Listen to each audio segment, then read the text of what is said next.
Ready? Hi guys! Hey guys, welcome back to another edition of the Penguin Sneak Geek.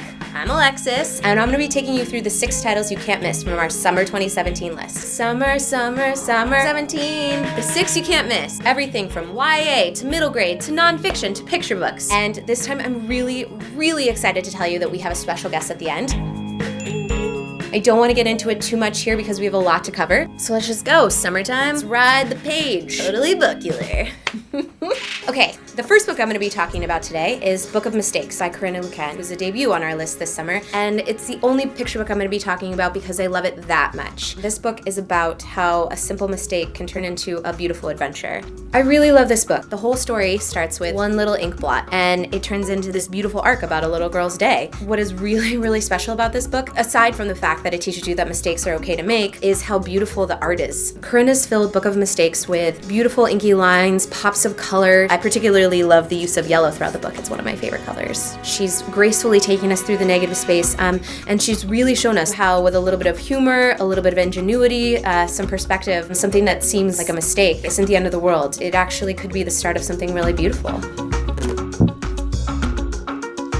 The next book I'm going to be talking about is called Tumble and Blue by Cassie Beasley, who you may know from her New York Times bestselling book, Circus Mirandus, which I highly recommend checking out. This book basically is about a golden alligator and 2 cursed kids and how they decide to take their destinies into their own hands. What I really love about this book is Cassie's writing. Every time Cassie writes absolutely anything, you just never want to leave the world she creates. You never want to leave the characters she creates. I've thought about both the main characters in this book many times since I read it. It's a story about how you decide what your destiny is, how you find your own destiny, what it means to be cursed, what it means to be told that you're a certain way by your family and how to overcome that. It's got so many great themes in it of friendship, of family, about taking control of your life, and about kind of accepting the way your life is. It's a great balance, and I think that Cassie handles it really well and in a way that no one else could. Get in. You'll love it. She's great. In this book, you'll discover a super awesome mystery. You'll discover a curse. You'll discover if that curse can be broken. You'll meet 2 totally awesome main characters, one boy and one girl, and you'll meet a lot of characters that you'll never forget.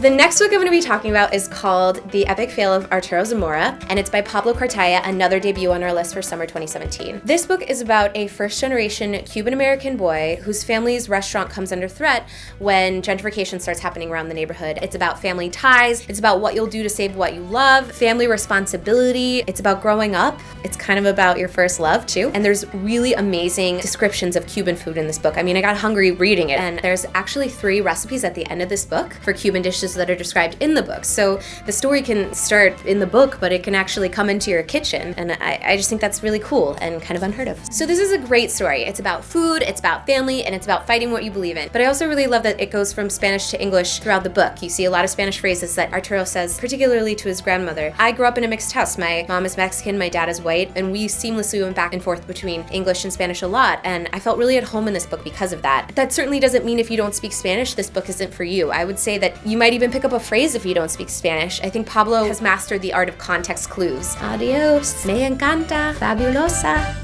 The next book I'm going to be talking about is called The Spellbook of the Lost and Found by Moira Fowley-Doyle, who you may know from the Accident season. This book, like all good mysteries, is a little hard to explain without giving away too much. So what I can say is that this book starts with the casting of a spell on a dark and stormy night in a small town in Ireland. The next day, the entire town starts losing things. And I don't just mean losing things, I mean like losing them. Everything from keys and your wallet to bigger things like loved ones. And this story is about how 5 teens kind of set out to use this spell book to correct that wrong, to find the lost things. And it's just so good. The writing is completely lush, cinematic. You're completely lost in it. It's really magical, but you never lose your footing in the contemporary world. What I really love about this book is how it approaches losing and finding friends, losing and finding things, losing and finding love, falling in love for the first time, falling out of love for the first time. It really captures those teen emotions in a beautiful way. I also have to say that this writing is some of the most amazing that I've read in a really long time. I had to read this book all in one sitting. Moira's writing is the kind of writing that you dive into and you just just don't ever want to surface from again. It's the first book in a long time that kept me up past my bedtime.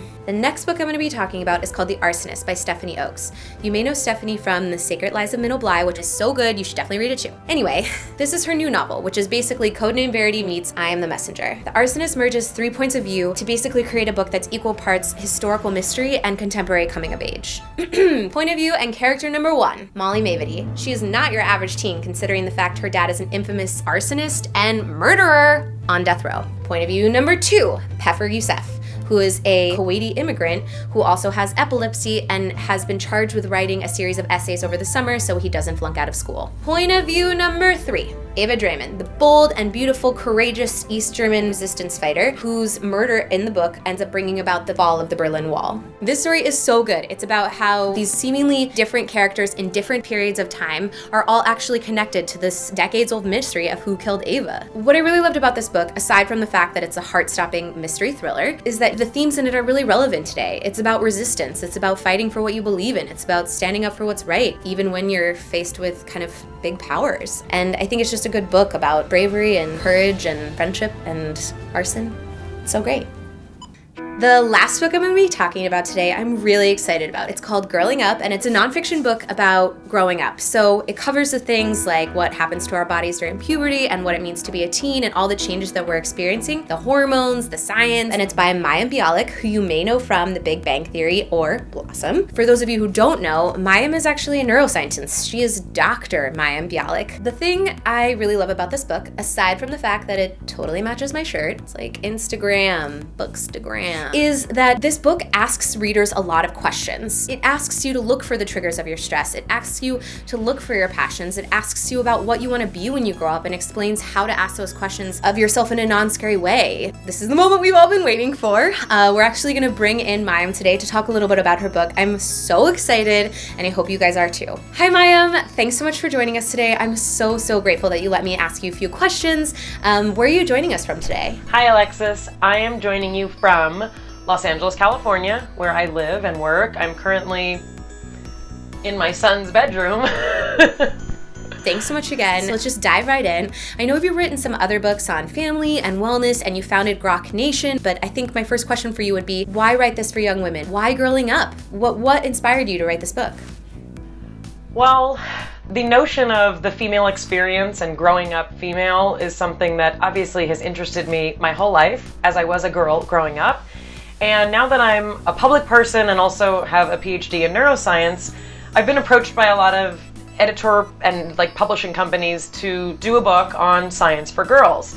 But I never really knew how I would make that work until Jill Santopolo at Penguin reached out to me and said that she had read some of my writing on Grok Nation about what it's like to play a late bloomer on The Big Bang Theory. And she said that the voice that I use to talk about how hard it is to be a late bloomer is one that she was interested in. So I basically wrote a book from my personal experience as kind of a late bloomer and my experience as a scientist to explore all aspects of being female and growing up female. In terms of why now, there's a lot more books and information out there for young women, but there really isn't a book like this. So I really felt like there's a need to have a book that addresses everything from puberty to how we grow and how we learn what dating and sex means for this generation and how to make an impact in the world and in your community. So I wanted to put those all in one book, and that's what Growing Up is. I love that. Thank you. I want to confess that I actually learned a lot reading this book, even though I'm a grown-up, and I really would have loved to have this book growing up, and I was just wondering if, as you were writing it, you learned anything you didn't know before, or had any epiphanies throughout the process. It's a great question. There were a lot of little things along the way that I hadn't known exactly about. So one of the things I wanted to do was bring in, for example, perspectives from other cultures. So in the chapter on dating and on beauty, I wanted to try and bring in information from other cultural experiences so that we can sort of understand that a lot of what we experience is just what our culture experiences. It's not a universal set of things that we think are true. One of the things I think the biggest epiphany I had was when I was writing the afterword, finished the book and I was writing kind of the sum up. And I realized that even though all of the chapters could have been a book in and of themselves, The reason that I wrote this book really came to me in a flash in the afterword. Women and girls are all of these things. We are how we become female, to what we eat, to how we learn, to how we cope with difficult things, and how we make an impact in the world. We are all of those things. And much as I appreciate that there are books that address each of those things, I'm really grateful that Penguin gave me the opportunity to write such a comprehensive book, because that's really what it felt like. We need this all in one place because we're all of these things. That's amazing. Thanks so much for taking the time today, Maya. I so enjoyed asking you these questions, and thanks again for taking the time to write this amazing guide to girling up. Thank you. That brings us to the end of the 6 You Can't Miss from Summer. I had so much fun talking about what I love, and I hope I got you just as excited about books that are yet to come. But in the meantime, be sure to check out our social spaces. Follow us here, follow us there for book updates on the daily. And until next time, have fun with your endless summer reading.